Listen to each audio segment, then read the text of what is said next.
Is equal to 1500 दिया हुआ है। आइए आपको पता है यहाँ से आपका ओमेगा आ जाएगा, ओमेगा को आप अल्फा टी लिख दीजिए, यहाँ से कैलकुलेशंस करके टी आपका ओमेगा बाई अल्फा आ जाएगा। मैं आपको कैलकुलेशंस दिखा देता हूँ। सो फाइनली यहाँ से कैलकुलेट करके आपका 2 सेकेंड टाइम आ जाएगा। तो ऐसे आप इसको सॉल्व कर सकते हो।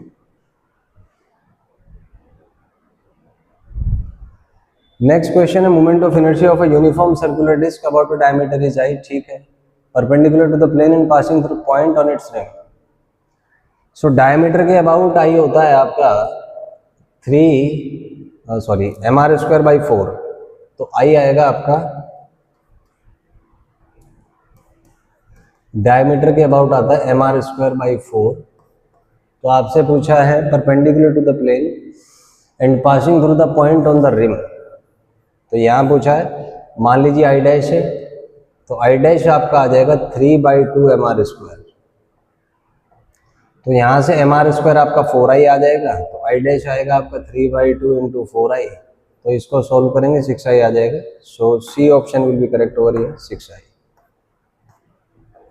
Next is solid homogeneous sphere का मास m कर रहा है during the kind of motion, partly rolling and partly sliding है।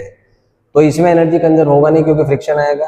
Angular momentum of sphere about the point of contact with the plane is, ये ठीक है क्योंकि यहाँ पे जो फोर्सेस हैं सारे के सारे फोर्सेस, चाहे फ्रिक्शन है, चाहे नॉर्मल रिएक्शन है, चाहे mg है, सारे के सारे फोर्स इस पॉइंट से पास करेंगे, तो एंगुलर मोमेंटम इसका कंजर्व रहेगा। So B will be correct option, ये बी आ जाएगा।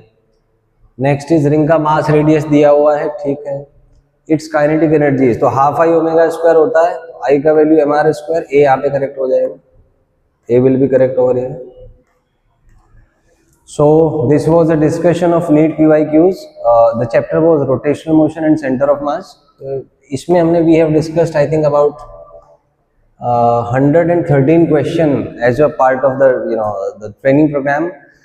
So if you have any doubt you can ask in the comment section. लेकिन अभी लास्ट में बताऊंगा, बहुत कम दिन बचे हुए हैं। So just use this video to optimize your time and energy. Don't think too much. Focus on your speed क्योंकि NEET में 180 क्वेश्चंस टोटल, फिजिक्स में 45 क्वेश्चंस, 1 घंटा time, 80 second for each question. लेकिन एग्जाम में वो 80 सेकंड लगभग 40 second के आसपास आपको लगेगा बिकॉज ऑफ रिलेटिविटी।